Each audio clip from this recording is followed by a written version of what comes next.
Hello பப்பாளிஸ். Carrot ஜவ்வரிசி வச்சு க்ரீமியான ஒரு ஜவ்வரிசி பாயாசம் எப்படி செய்யலான்னு பார்க்கலாமா? அதுக்கு நான் கடாயை எடுத்து அதில் 2.5 டீஸ்பூன் நெய் ஊற்றிக்கிறேன்.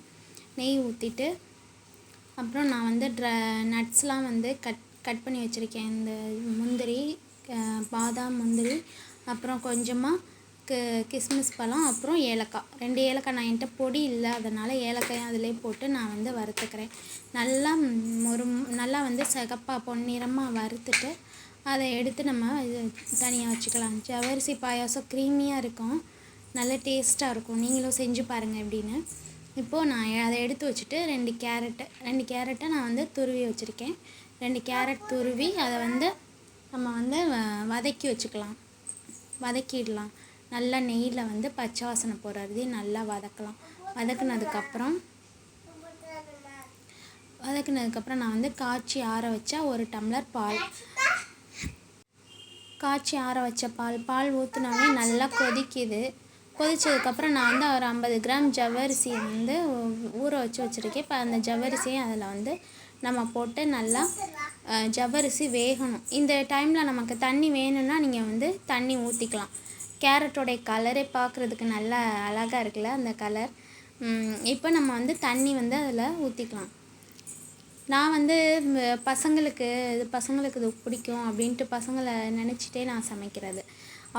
என் பசங்க அந்த வாடையை அந்த ஸ்மெல்லை பார்த்தோன்னே, அம்மா சூப்பராக இருக்குமா, சாப்பிடாம டேஸ்ட் பண்ணி பார்க்காமையே அவங்க சொல்லுவாங்க. அதே மாதிரி நீங்கள் சொல்லுங்கள், யாரை நினச்சிட்டு நீங்கள் சமைக்கிறது? ஹஸ்பண்டை ஒவ்வொரு நாளைக்கு நல்லா இருக்கும்பாரு, ஒரு நாளைக்கு நல்லாவே இல்லைம்பாரு. ஆனால் பசங்க, என் பையன் சாப்பிட்றதுக்கு முன்னாடியே அதை டேஸ்ட் பண்ணாமே ஸ்மெல்லை வச்சே சூப்பராக இருக்குமா அப்படின்னு சொல்லுவான்.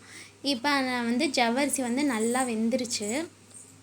நல்லா வெந்தோடனே நான் கண்டென்ஸ்டு மில்க்கு, அந்த மில்க் மேட் இருக்குல்ல, அதை நான் ஒரு அரை கப் இருக்கும், அந்த அரை கப் ஊற்றுறேன். அப்போ தான் நல்லா நம்ம பாயாசம் க்ரீமியாக கிடைக்கிறதுக்காண்டி கண்டென்ஸ்டு மில்க் இல்லைன்னா பரவாயில்ல, நீங்கள் பாலே இன்னும் ஒரு கப் கூட சேர்த்துக்கலாம், நல்லாயிருக்கும்.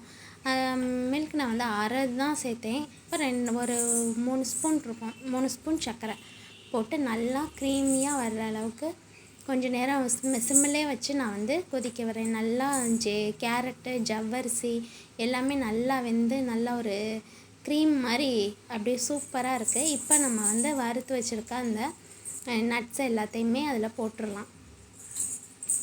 போட்டால் நம்ம க்ரீமியான கேரட் ஜவ்வரிசி பாயாசம் சூப்பராக ரெடி ஆயிடுச்சு.